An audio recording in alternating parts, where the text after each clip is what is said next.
Hello, good morning. Welcome to another video from T.W White Sons. Here we have today a little Fiesta Zetec. This is the 1.4, it's 5-door and it's automatic. Now we're really excited about having something like this because when people ask me, I need a little small automatic, I don't have much to offer them, especially at this price range. There's definitely a shortage of small automatic cars. And I think the automatic market's grown, the used car market has grown in terms of the demand, but obviously the supply isn't there. So this is a delightful little car. We took it in part exchange yesterday, funnily enough, against one of our Mazda CX-5s. So we are actually a Mazda dealer. They wanted an auto SUV. We had this really beautiful one, and this came in part exchange. Now this has got a really good service history, which I'll share with you. And in my opinion, it ticks all the boxes. It's 5-door, it's automatic, and it's the 1.4 engine. The Zetec has some lovely spec, which I'll go through. And it's very low mileage. I know mileage isn't the be-all and end-all, I'd rather have a properly maintained car, but this is only on 45,000 miles with a superb service history. Now, the 1.4 engine, I think, is probably the best engine for the Fiesta. And the reason I say this is the 1 litre like EcoBoost engines, unless they're absolutely spot on, really low mileage and very well maintained, I have found them to be problematic. But we have sold them, but we've been very selective in the ones we have sold. But please do your own research, and you'll probably find people of the same opinion as mine. I say it's a 4-cylinder engine, so it's not, it's nice and smooth. It's 1.4, so it's got enough poke, but it doesn't have the complications of the EcoBoost with a turbocharger, etc. Now, I haven't actually had the opportunity to wash this car, but it's come in very nice. I think the customer had it cleaned before they brought it in. Wheels aren't particularly clean, but no, it's very good. And please do study the photographs. All this car will require cosmetically is a good clean, and a few little touch-ins here and there, which we will do over the next couple of days, ready for the new owner. The car has got reverse sensors. I believe that's a standard feature on the Zetec model. And I had a quick look in the boot, because a couple of times I haven't checked the boot before I videoed a car. There's been loads of stuff in the boots, and all in great shape. And look at the size of these boots. You can see why these Fiestas are so popular. I'm actually a bit disappointed that Ford are discontinuing the Fiesta. I think there's probably been about 40 years of the Fiesta. And look at that. You've got a full-size spare wheel, which is a bit of a rarity these days. Now, if you needed some extra room, you've got 60/40 split rear seat, and you've got a parcel shelf that pops out. So this could be, I've got a 4-year-old, be absolutely fine, even when he was in a pram, would have been perfect. The interior is all lovely. It's not stained, hasn't got any nasty smells. It's definitely a non-smoker's car, or someone who didn't smoke in the car. Yeah, seats are all good. No stains, rips, tears or anything. Got some rubber floor mats, has obviously protected the interior very, very well. You've got electric windows up front, alloy wheels. You've got the all-important, I think it's the best invention ever really, is the heated front screen. We've had a couple of Land Rovers with it recently.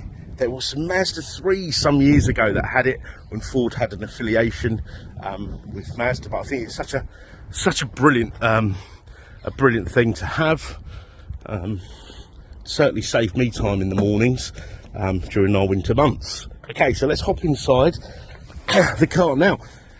The last 2 owners, I believe, were in the same family, both living locally. And this car started its life MK, I think that's maybe a Maidstone reg number, but it had its first service at Bristol Street Motors here in Orpington. So I'd imagine it was probably like a Ford approved car or something like that. 2 keys with the car, very important because they're so expensive to replace and encode in, etc. Right, there's the mileage, 45,837 miles. So lovely miles.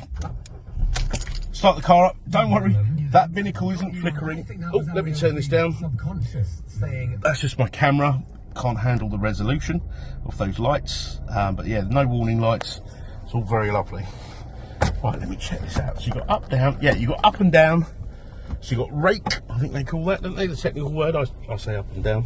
For the steering column, you've got radio with Bluetooth, and I think that's so important because if you've got Bluetooth, you can drive safely.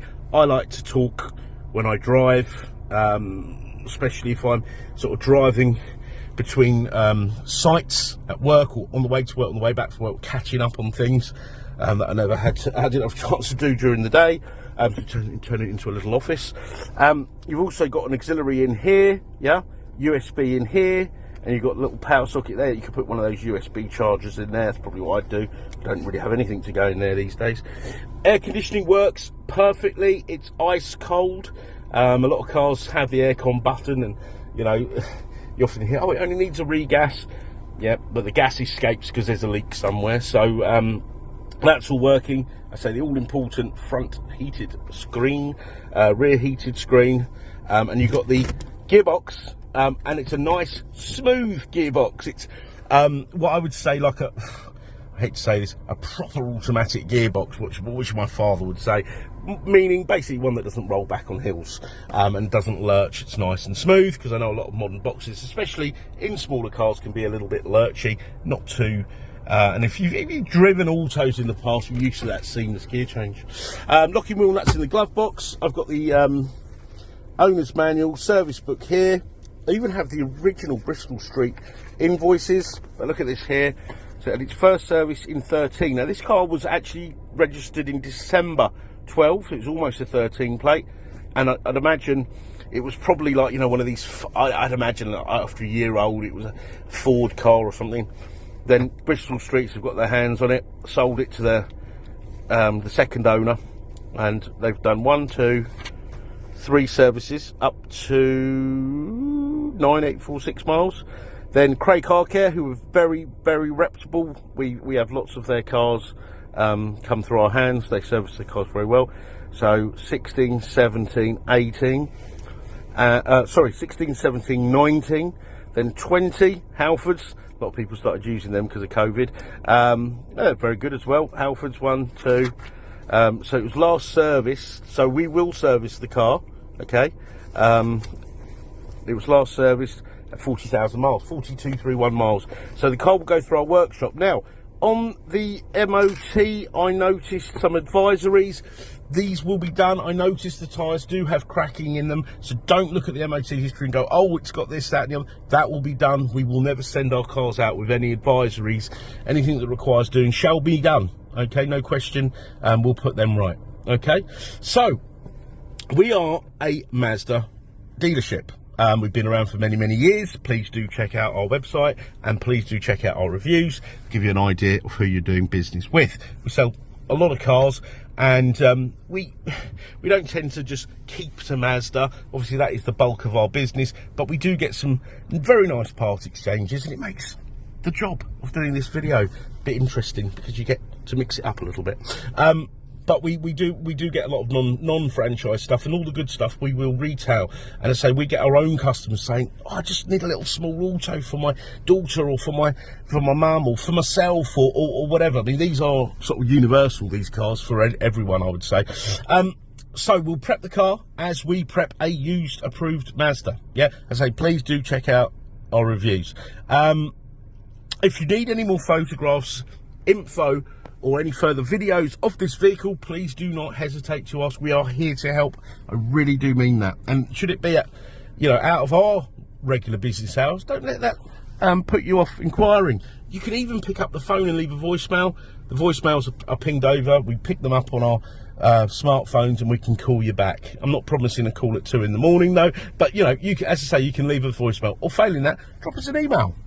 Okay, now part exchange, as you can imagine, is hugely welcome, and I really do mean that. That's why we get these cars. They don't go to We Buy Any Car and all those other ones. There's so many of them these days, but please do all your punching reg numbers in and all those sort of things. But yes, we want your part exchange. You get the best deal with your part exchange. Hence the reason we get lots of non-franchise part exchanges. You'll get the best deal, okay? We've got great finance facilities, okay? Part exchange facilities. The car will come with a 12-month warranty. 12 months, and that's not usual for a car of this sort of age, mileage, etc. Okay, but you get a year's warranties. We have confidence in the product, and we have warranty extension. We have delivery options. Should you be out of area, you know, speak to us. Let's see what we can do. So I want to thank you for watching the video. I hope you've enjoyed it. I certainly have done. I've come out here very early in the morning before the traffic starts, and it's just more difficult to get around. The phones start ringing. So yeah, please get in touch, and speak to you soon. Thank you. Bye bye.